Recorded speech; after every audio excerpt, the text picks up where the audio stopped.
and put the elbows. When you're hitting the back, treat it as if it's opponent, right? Now, don't be John Jones with the fingers like this, right? Don't be doing this. But imagine this an opponent, right? If you're going for a jab,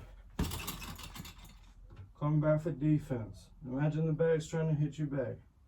Then when you're doing distance things, so if it's an elbow, for example, you see often, if I just throw an elbow, it's not connected. So when you're throwing an elbow, you want to, with your hand flat, get the distance, or if you have the glove on, you can use the glove.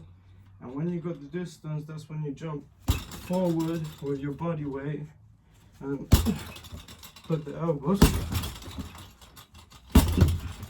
You see? So just keep that in mind. Alright, gonna go for another 5 minutes. I'm a bit exhausted already, but working on the tactics. Like I say, keep in mind it's an opponent.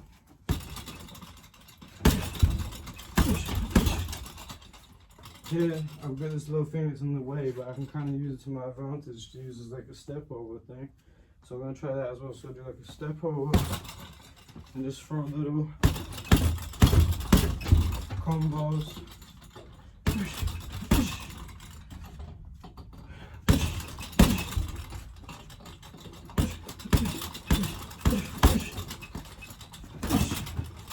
You know, things with the knees, right? You often see in the clinch, that's when knees are utilized a lot. If it's not a flying knee, so you be in the clinch, knee up to the body, from the sides.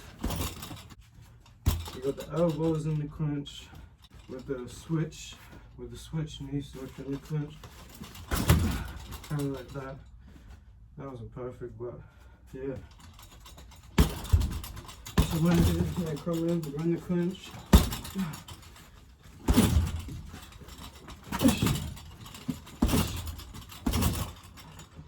Film yourself.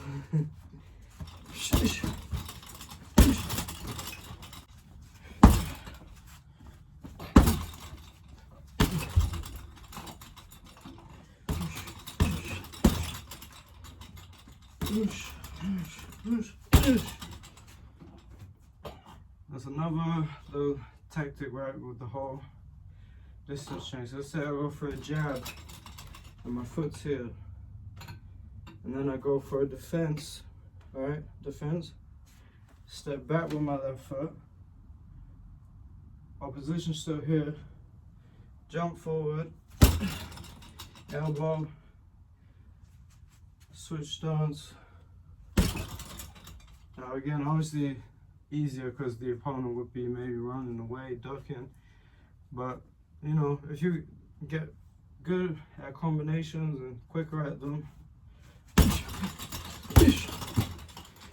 just practice, and you know, in a real fight it can go down like that, you know. And you gotta think too, that's why cardio is so important. Whether you're doing 3-round or 5-round fights, you want to be the guy that, you know, you're avoiding, you're slipping and slide, like not getting the hits, you're ducking the hits, giving out damage, being tactical with it, getting some calf kicks in,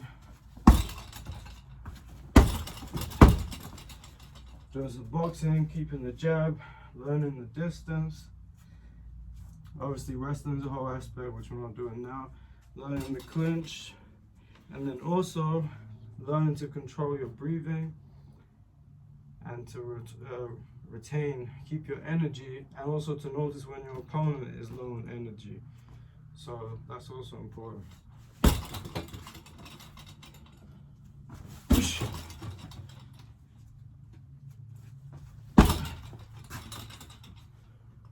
Put the hands up.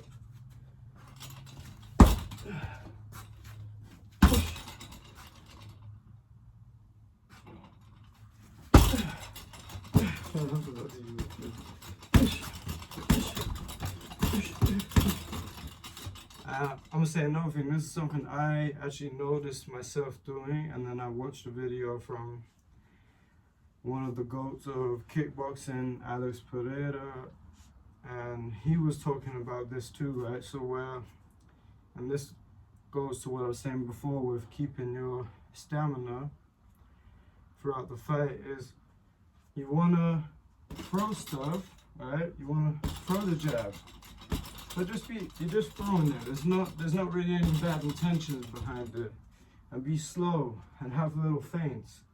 And then after you've hit them with one of these, suddenly you come with an explosiveness. You know, that's something Mike Tyson was great at as well. But yeah, as I say, if you're not a knockout artist, and even if you are, you can't rely on it. You want to know, okay, I got to be able to go the distance. So that's why a lot of times you'll see, especially at the beginning of fights, people are just kind of trying to keep the range, throw little 1-2s, and, you know, get a feel of how their opponent is when they're being attacked, and how their opponent is when they are in offense towards you. Yeah, man. And I heard John Jones say something which is very true as well, is you want to study your opponent and figure out their weaknesses, right? So just to be clear, I'm far from a professional, okay? But if I was to look at myself, I would already see the things I have made, mistakes I made. So one mistake I make a lot is when I'll have my hands up and I'll go for a kick, right? And I bring my hands down. It's just a bad habit. It's something that I'm working on. So that's why sometimes I would just keep my hands up. And even though the technique is not flawless, just practice throwing my leg out with my hands up, you know? It's something I noticed when I watched Ilia versus Volk, right? Where Volk got KO'd by Ilia. I watched that fight for the first time yesterday, like the full fight, and I noticed that too. That was a mistake that Volk was making, is he had his hands way too low. And that's why I say fight IQ is so important, because, you know, that's why John Jones is so great, because his fight IQ, you know, he'll find the mistakes the opponent makes and utilize that to his advantage. So for example, when I saw the Ilia versus Volk fight, okay, Ilia had his hands not completely like a boxer, but he had them around about his chin, right? So if Volk's gonna throw something, Ilia was able to, like, would have been able to put his hand up quick, do this, and also protect lower shots. He had his hands pretty high, right? But Volk had his hands like here. And Volk would often be, like, they would be at distance, right? And Volk's, sorry, that was a shit leg kick. Volk's throwing his leg kicks and throwing some 1-2s. He was throwing a lot of kicks, but he had his hands here the whole time. And when you find somebody who's got so much power like Ilia, and you got your hands down here, and if you notice when in the second round, when shortly before Ilia gets the knockout, right, Volk is basically, he's got his hands low. I think Volk might have thrown a punch, or as Ilia was throwing a punch, Volk throws a punch, and he has his arm about like here. And then as he has his arm here, Ilia attacks him, and I'll just check so you can see the position. Volk then with one hand, not both hands, with one hand puts his hand like this.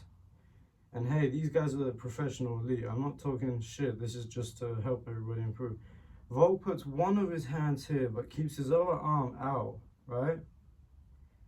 And to be fair, Ilia was so quick with it. So then Ilia hits him with a body shot, and then goes to the head twice. It doesn't land flush, but it does land. And at this point, Volk is still only really got one hand up. And before he even really gets in the defensive position, where he has his hands like this, or he tries to throw something back, Ilia clipped him super quick with a short right hook.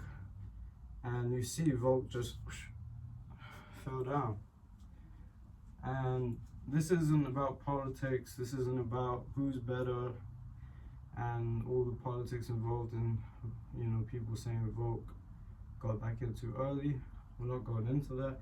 It's just the point of how having your hands down low is dangerous. It's how many people lose fights. You don't want to be getting hit in the head constantly, you know? You want to retire healthy.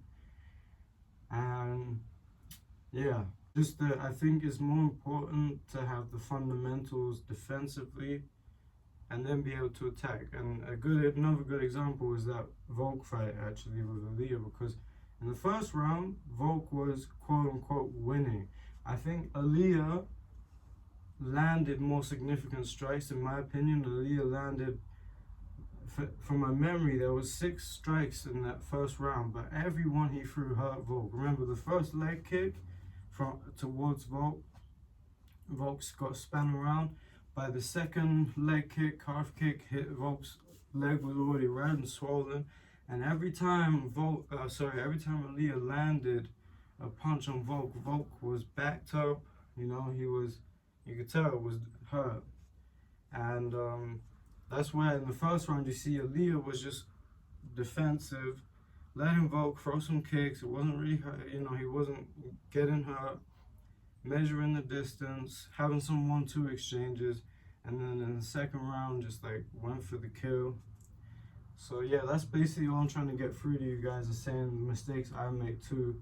Is it's so important to keep your hands up, right? Really important.